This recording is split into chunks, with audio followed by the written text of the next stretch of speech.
This episode is brought to you by LifeLock. Between two-factor authentication, strong passwords, and a VPN, you try to be in control of how your info is protected. But many other places also have it, and they might not be as careful. That's why LifeLock monitors hundreds of millions of data points a second for threats. If your identity is stolen, they'll fix it, guaranteed, or your money back. Save up to 40% your first year. Visit LifeLock.com/podcast for 40% off. Terms apply. Welcome to Only Murders in the Building, the official podcast. Join me, Michael Cyril Creighton, as we go behind the scenes with some of the amazing actors, writers, and crew from Season 5. The audience should never stop suspecting anything. How can you not be funny crawling around on a coffin? No, that's true. Catch Only Murders in the Building official podcast, now streaming wherever you get your podcasts. And watch Only Murders in the Building, streaming on Hulu and Hulu on Disney Plus for bundle subscribers. Terms apply. ¿Hablas español? Sprichst du Deutsch? Kann du Norsk? If you used Babbel, you would. Babbel's conversation-based techniques teaches you useful words and phrases to get you speaking quickly about the things you actually talk about in the real world, with lessons handcrafted by over 200 language experts and voiced by real native speakers. Babbel is like having a private tutor in your pocket. Start speaking with Babbel today. Get up to 55% off your Babbel subscription right now at babbel.com/Spotify. Spelled BABBEL.com/Spotify. Rules and restrictions may apply. Welcome to Wrestling with Heart, a podcast looking at pro wrestlers giving back to their community. Join me, Stanley Carr, as I interview wrestling's hottest names who use their platforms as entertainers to raise awareness and do community service.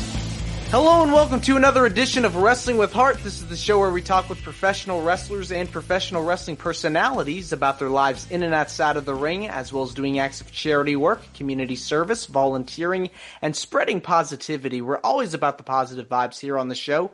And with me right now, I've got a very special guest. She is a dancer, model, and former WCW Nitro Girl. I am pleased to welcome Chiquita Anderson. Welcome, Chiquita, to Wrestling with Heart. Thank you for having me. I'm so happy to be here. I'm so happy we connected. Yes, my pleasure. So tell me about your childhood. Where did you grow up? I am originally from Chicago, Illinois, and from Oak Park, Illinois. So I grew up on the west side of Chicago. Then I moved to the suburbs of Oak Park, Illinois, where Betty Wright's from, and Frank Lloyd Wright. And from there, college brought me to Philadelphia. And then marriage took me over the bridge. And that's where I grew up. Chicago is such an incredible city. I love going there every time I get a chance to. Beautiful architecture, just gorgeous. Oh, hands down. What time of the year do you go? I've been in the winter, sometimes in the spring. I was just there in the spring this year for a conference. So getting the chance to take in all that beautiful air and walking around the city. It's just peaceful. Yes, it is. And good food. Yeah, can't go wrong with the food either. No. All right. No. Were you always into entertainment? Did you know from a young age this is what you wanted to do? Okay, so when I was younger, when I was born, my dad, he used to hold me up and he used to say, "That's my star. That's my daddy's little star." And then I started dancing because my mother named me Chiquita after the dancing banana. So there was this little banana that used to come across the TV screen and sing, "I'm the Chiquita banana and I'm here to stay." So fast forward this prophetic word that my mom had, and I became this dancer. And I just always knew that I wanted to be on stage. I wanted to perform. It wasn't until I was 8 years old and my mom, she asked me, she said, "What could you do for free and not get paid for?" And I said, "Dance," like instantaneously. I said, "Dance." She said, "Okay, well, that's what we're going to do." And then that is when she started procuring the way for me to have a successful career in dance. And she caught a lot of flack for it because, you really didn't make a lucrative living being a dancer. But, by the grace of God, I pushed out 6 figures being a professional dancer, a real dancer, people. I wasn't swinging in the poles. Not that anything's wrong with that, because I think that is so skillful. But and I just danced, and I received a partial scholarship to the University of the Arts in Philadelphia. Came to Philadelphia, was dancing, and then I was out at a club. I was at a club where I wasn't supposed to be. It was called the Nile. and it was like a ball weekend, and I was dancing my butt off. And this choreographer named Sino, he saw me and he said, I'm auditioning for some artists with record labels. Would you like to come and audition? I was like, yeah. I auditioned, I got in, boom. That's when I got discovered. Toured the world, danced for Missy Elliott, Michael Jackson, not a tour, but the Michael Jackson Jam video, Mariah Carey, Eve, uh, dancer for the Philadelphia 76ers and assistant choreographer for two, uh, WCW Nitro Girls, Will Smith, She Loves Special Sauce, and I'm missing some people. I know I am, but there you have it. Yeah, Crystal Williams. you get to bump into so many different people and network with so many contacts. I mean, it's fun when you're able to get out there, perform, entertain the crowd. I am sure that experience helped you later on when you did get that call to audition for the Nitro Girls. Absolutely, I did. And you let me know when you want to hear that story, because guess what, Sir Stanley? You're the first person that's going to get the real deal story, the Okay. exclusive as to how I became a Nitro Girl. All right. You ready for it now? Well, before we get into that, I want to ask, because I've always asked people on the show if they were wrestling fans, did they grow up watching or were they familiar with it? Tell me your story. Was wrestling something you had watched as a kid or knew Oh, about? yeah. Saturday morning wrestling on NBC in Chicago. NBC is Channel 5, right? Mm-hmm. So Saturday morning, it went like this. Get up, watch the snorkels, snorkel along, watch the Smurfs. And then either I had dance on a Saturday, or if I did not, then come noontime, I mean, I'm watching wrestling, and I am watching Andre the Giant, of course, God rest his soul, Hulk Hogan, and I am just watching. I'm just enjoying wrestling, but those two were my favorite. But I'm just watching the interaction. I'm watching the sportsmanship of it all, the craft of it, the bodies hitting the mat, and it's just the recovery. So I have been a wrestling fan in that capacity of just mere watching since I was about 9. Yeah. And so you're a diehard fan. You're into it. Listen, when I first met God rest my soul, God rest his soul, when I got off the plane and Hulk Hogan came back to WCW for a little while, I was there, and I realized that he was on the same flight with me. It took everything I had not to jump on his back and be like, you don't understand. But when they look at you in your face and they say, "Hey, darling," you're like, ugh, But that was so jaw dropping and just awe-struck when I actually got a chance to work with, my childhood heroes, my childhood just, visual champions. That and they weren't as mean. So that helped too. Yeah, I mean, when you're working with guys like Hulk Hogan, I mean, you got to be starstruck because this is a guy you grew up watching, Yeah. Big, 300-pound muscled up guy, and you're like 5 feet in front of him, and it's like, wow, I have Yeah. made it here. Yeah. Him and Mr. T. Mm-hmm. Him and Mr. T. Like, I'm Yes. like, it doesn't get any better than this. So I thought. It doesn't. I mean, Mhm. now talk to me about when you started, went for the audition for WCW to become a Nitro Girl, because this was right around the time of the Monday Night Wars. You had WCW, you had WWE going head to head for ratings and brand supremacy. The Attitude Era was in full swing, but Nitro was doing really, really well on the Turner networks. Talk to me about the process and first impressions of the company. Huh. Okay, so I'm gonna try and say this. The Nitro Girls were doing a Nitro Girl search. They were contacting all of the NBA teams. in different cities. They happened to contact the 76ers. I was at the time a 76er dancer.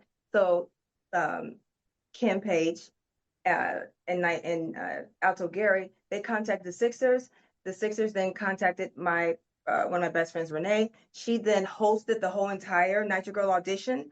And then she was like, listen, Chiquita, if I get one more girl, I get a bonus for how many people signed up. I was like, girl, I can't do that. I'm on tour, Missy. She was like, no, just do it. Just, hook a girl up. I go there, I do the audition. The competitor in me was like, I can't not get it now, So I go and I audition. There was like tons of girls there, and I see this one tall girl, and she is like staying in the front, and she is in awe of Kimberly Page. She is like, just starstruck. And I was like, who is that? Turned out to be Stacy Keebler. And she and I were auditioning, and she was, the only talent in the room that could that could kind of hold, be in my circumference. So I said, all right, I'm going to just, do this. And then that night we had to go to the club, audition in front of everybody. Everyone had to vote. We were supposed to come back in like these, they asked us to wear really nice dresses. So I was like, okay, I was going to wear like this two-piece situation. So then Stacy comes in, she got two-piece leather outfit on, a cowboy hat. I was like, this chick.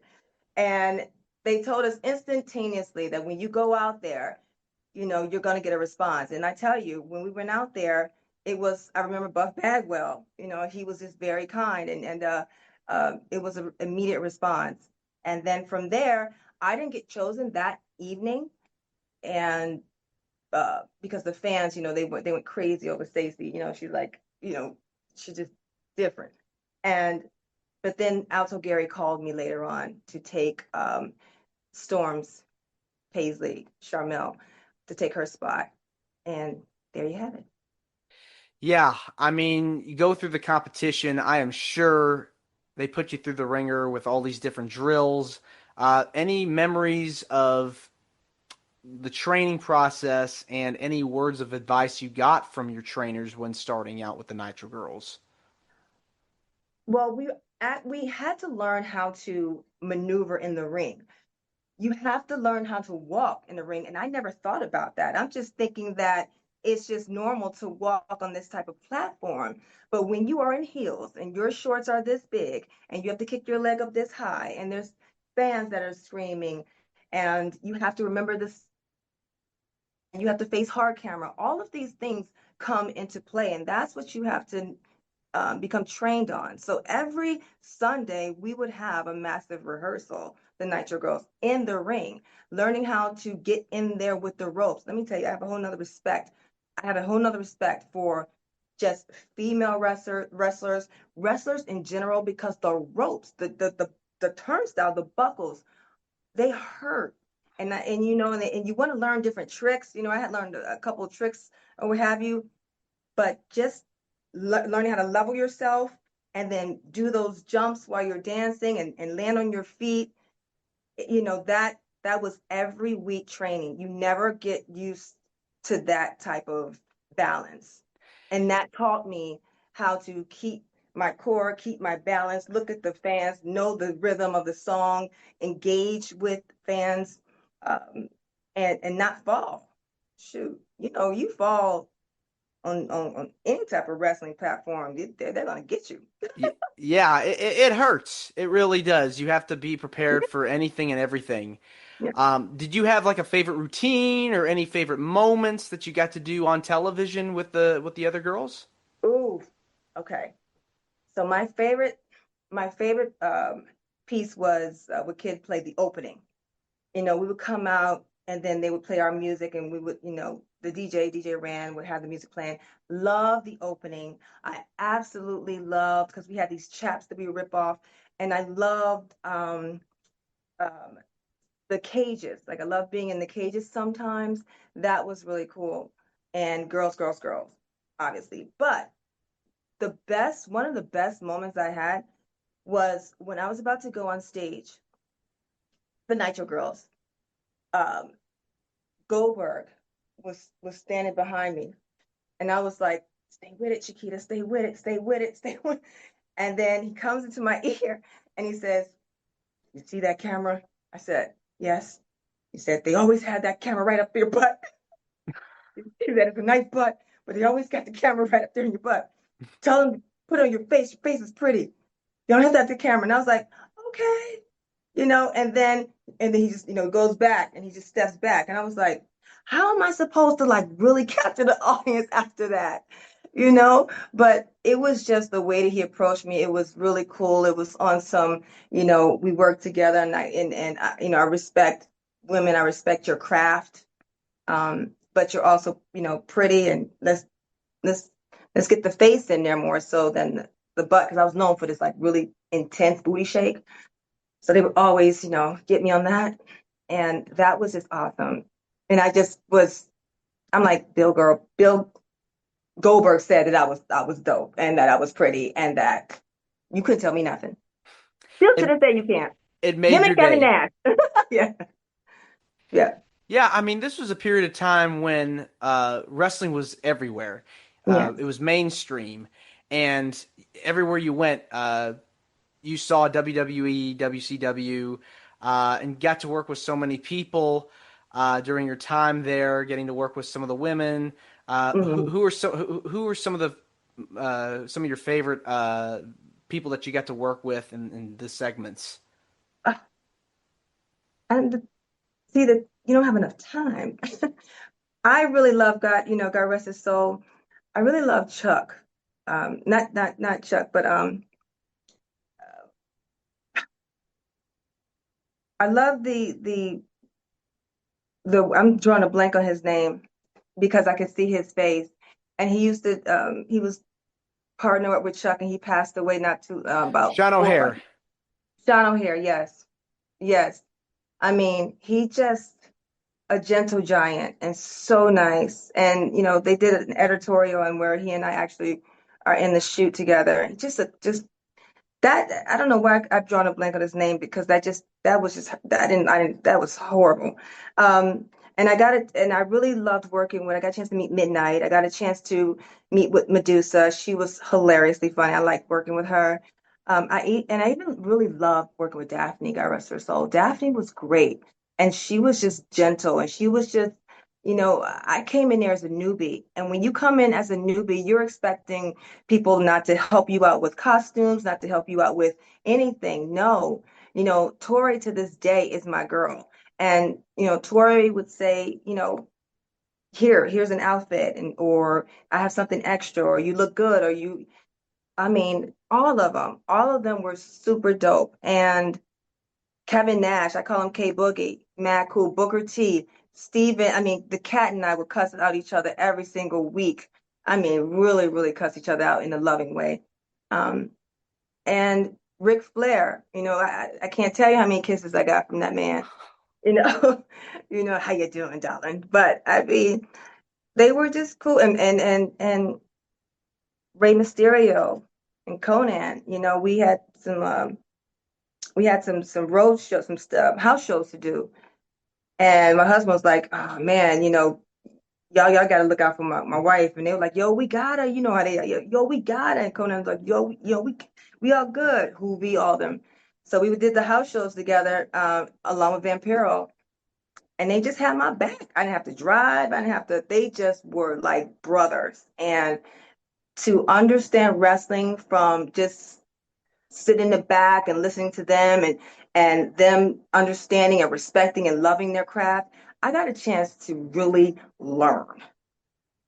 Yeah, So I mean, the cool thing about the wrestling business is that there's this camaraderie. You're around these people 300 days a year. You're traveling with them. You're in the hotels and eating together at restaurants, and so you're with these people for a long period of time. So it's fun to look back and have these memories.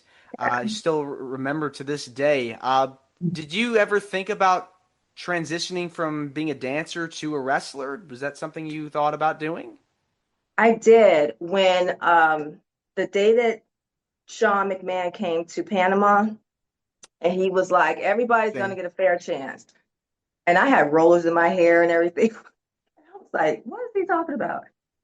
I said, "You know what? maybe, but I just, I, I just, I spent so many years training as a dancer and molding my body into a specific type of, ingenuity and fluidity and, making it sensual. I didn't want to lose that. And I didn't want to break anything. I didn't want to break, pop, rip, tear. That is why I hold women wrestlers. I mean, listen, I bow down to them because they are doing it just to get into the ring, just to pull those rings and get in. It's like, whew, you need a class for that. So respect these female wrestlers out here, black, white, Asian. You respect them. Do you keep up at all with the current product or see some of the current wrestlers today? I do. I am on my way to see Miss Jones, Carmel. I'll see her tomorrow because I'm still performing. I'll see her tomorrow. I still talk to my girl Tori. Um, who else? I still talk to all my Nitro Girls. All my Nitro Girls. Uh, and who else? Sometimes I'll hit up, um, I'll make comments on Chris on K Boogie. I call him K Boogie, but K Nash's site, you know, and Charmel, obviously, she's Nitro Girl. And my son is really invested, and he just, I have my Nitro Girl posters up here and Yeah, everything. yeah. And he's just like, he doesn't get it. It hasn't clicked yet. It will. Like It when I do will. the autograph signings, he's like, "What are you doing?" So, What I think is so cool is that women's wrestling has definitely evolved, and I think it's changed the game because there's so many great athletes now out there right now. I mean, Charlotte Flair, Ric Flair's daughter, yeah, she hmm is amazing when you yeah. watch her perform. Becky Lynch obviously is another Oh one. yeah, Becky. I listen. I like me and Becky Lynch. I hope I don't ever catch her in the airport because I'm just gonna have to pull her ear and say, "Mother, you are doing it." I was on the same flight with Bianca Belair. Hmm.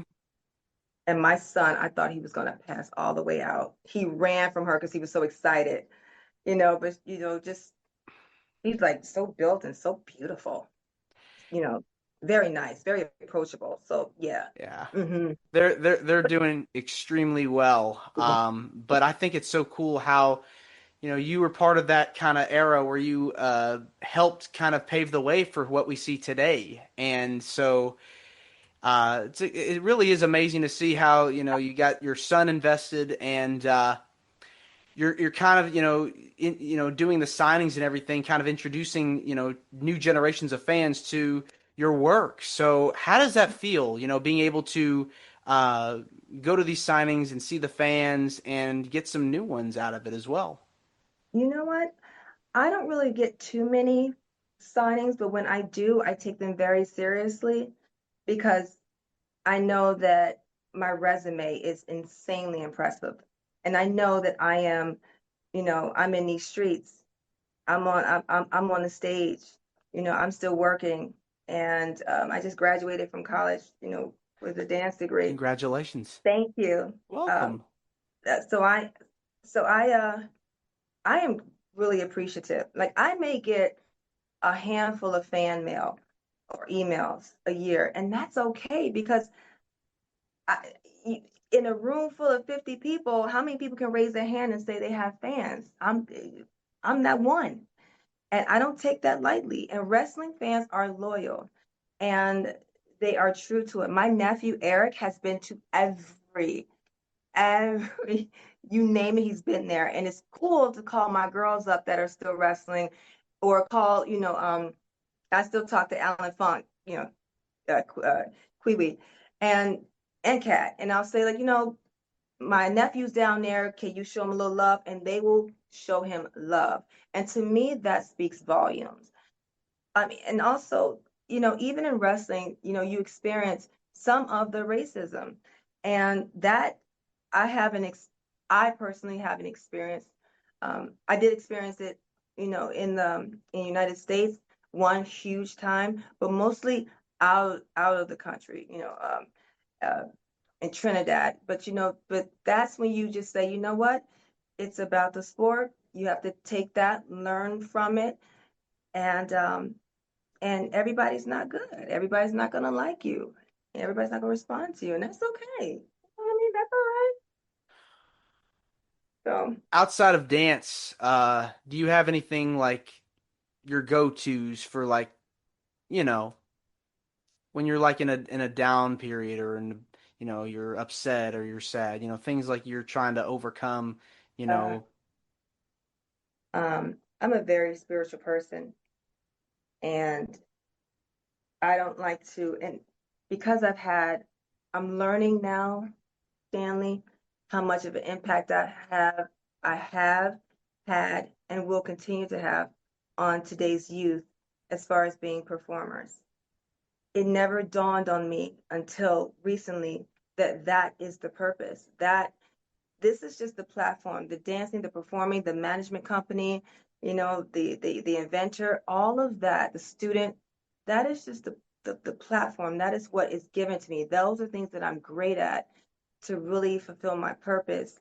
And that is just to pull out the greatness in everyone, that light in everyone. And I really, really enjoy sitting back now and reading some of my letters from my students from over the years. Uh, I enjoy just being still. Like I have been moving, just moving, for like so long. And just being still. I'm learning how to do that, because, I just lost my father. I'm so sorry. Oh, thank you. You're And I was his welcome. only child. And, that interaction, that last interaction was so beautiful. And I realized, wait a minute, that's what this thing called life is about. It's about leaving here, peaceful and nothing unsaid and just no tears and no pain, no fear. And I got the chance to experience that. And I was like, nothing else matters. Nothing else matters. So when I'm downtrodden or, feeling some type of way, I just say la. I just sit down. I just be still. I'm sure your father would be very proud of the work that you've done because you've been doing so much. And I wanted to touch on the dance studio. You ran a studio for many years. Talk to me about what made you decide to open up your own school. So I opened the dance school with my best friend, um, Camilla, and we were on the Sixers together. And it never was my dream to have my own studio. It just wasn't. But at the time, I was leaving one studio, and she approached me with this idea, and I said, you know what, let's go for it. I had a daughter, at the time, and I was like, maybe she might want to dance. Turns out she does dance, and she's damn good. And that's how I started. We started Monarch, $50 and a dream, and to just put all of our faith in what we knew, what we know. And that was extremely hard. Like that, owning a studio is difficult, but it's rewarding. And and I just pour into the kids. You pour into the kids. If that is what you love doing, they will feel it, they will know it. And for those 14 years of doing the Nutcracker recitals, outside performances, all of that, I got to learn other elements of the studio. I got to learn how to work the digital board, work the lighting, but mostly the kids and the parents and what the parents say to you um, after you have pulled out this phenomenal routine from a kid. Um, but the studio, having that for the last 10 years, it had come to a chapter, come to a healthy close. Um, I have no regrets, and I, I I thank God that I did it.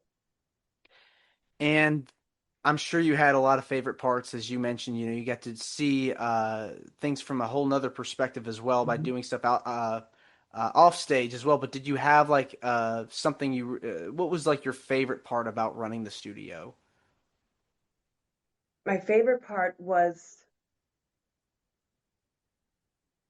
when we would be outsourced to do um, different workshops in different communities, different schools that, weren't as elaborate.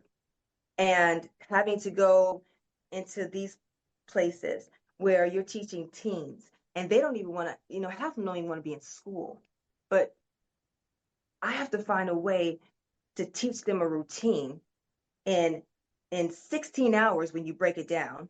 And entrance, exit, clothing, we have to figure this out. We have to get the arts inside of them, or if it's inside, pull it out. And once you do that and accomplish that, the outsourcing from the studio, working in these vastly different communities and schools, that was the most rewarding to this day. And the notes that you receive, from these kids, like these kids in the middle of learning, kickball step, they're, throwing up gang signs and they're about to, go at it. But, not to be funny, but it was literally like beat it, like get in between them and like, let's dance it out. Seriously, because when they go home, we don't know what they have to do, but they know when they come see, Miss Chiquita and Miss Camilla, they know that for an hour they're just gonna lose it and they're just gonna have fun. They're gonna give me everything they have, and when that happens, oh my God, it's like yes, yes. And it's great exercise too. It's movement, so you're able to you get a workout in from it. Oh, yeah, you better. You better. I mean, listen, I'm gonna say this, and I said what I said. You gotta look like what you do. You can't be, you gotta look like what you do. That's all I'm saying. Now, outside of your time in the wrestling industry and in the dance industry, I know you've been involved with a lot of charity organizations, have partnered up with various groups. What kinds of things have you done outside of the business to help out in your community? Ooh,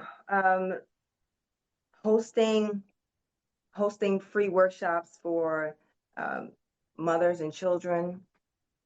Hosting free dance lessons, visiting different schools just to see their routines and give them constructive criticism.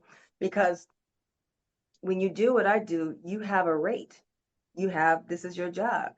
And just to put that on hold to say, let me go see what they're doing. Let me go check them out. Let me go instill some of my knowledge, with the kids and have Q&As.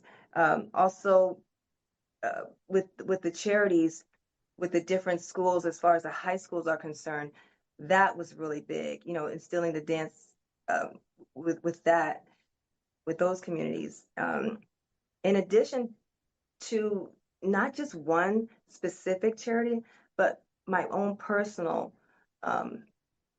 philanthropic work. My own personal things that I give that I don't necessarily have to discuss with anyone because it's just what I have to give. And I feel like I never knew how do you give back with dance? So how do you do that? You give your time, you give your constructive criticism, you give your veridical feedback, you give your presence, and that is the best way I know how. Like, thus far, I'm going to start working at the church and on Rittenhouse Square with the homeless. I'm always finding somebody homeless and giving them something and finding out their name. Well, it's good that you're able to, that you're doing that, because people of all, backgrounds deserve to have the same, lifestyle, and people deserve people deserve to eat, people deserve to have a home, they deserve to, have things in their life. Yeah. Yes, and if you have 2 bottles of water and you see somebody, just give it. If you have $2, you only need one, just give it. And that's what I choose to do in my own capacity. And I bet, when you get these students that come to your schools, I'm sure they come up to you and they're like, you've made such a difference. Thank you so much for what you do, because you are providing them that service, being able to teach them and being able to work with them and create an environment that is inspiring. Yeah, thank you. That is the most rewarding. I was in Costco right before our meeting, and a student, well, she wasn't a student, she was on the dance team with my daughter, and she said, Miss Chiquita. I said, oh my gosh, hi Sarah. And she said, she didn't return to the dance team because she said that she had to, do some self-evaluating. And last year she had some struggles. So when they hired me to come in there, I really gravitated towards her, and I just knew that she had more to give. Long story short, she told me that I still left this lasting impression on her. And she sat down and she thought about what she wanted to do, and she did not return to the team. However, she is now taking classes and she's teaching. And I said, well, that's just beautiful. And then when I had my screening, one of my students told me, this is the tearjerker. One of my students told me something that I always told them: keep your feet planted. Keep your feet planted, Miss Chiquita. I was like, what? That, Stanley, like, it just doesn't get any better than that. So you're right. When my students come back and they write me these letters, I was about to quit, but I was gonna give up, but I was not gonna, I was gonna just cuss her out, but I was gonna not dance anymore, hang up my shoes, but, and after that, but your name happens. I don't take that lightly, and it's rewarding. Yeah, I mean, you really have to, if you really want to make it in anything that you do, you got to put in the work. And so you're instilling that in them, and they're going after their dreams, and they're trying to find their way, and you get so many results out of it, seeing the students really get to move up and work with a variety of different people. So I'd imagine that gives you the most joy. You're right. You said it best. I'm not even going to elaborate on that. You said it right. It gives me the most joy. Yeah. And receiving a proclamation from, Cherry Hill, New Jersey, for winning nationals with that team. To this day, I still keep in contact with that team, and they are owning their own companies that are thriving, and moms and dancers. And that, I mean, that you can't buy that. And that makes my heart feel good. And that's what makes me keep dancing, because I tell people, you dance until you can't dance anymore. It doesn't matter how old you are. Can you still do the steps? I still perform well. Do you have any dream performances? Any people you wish to back up or be on stage with?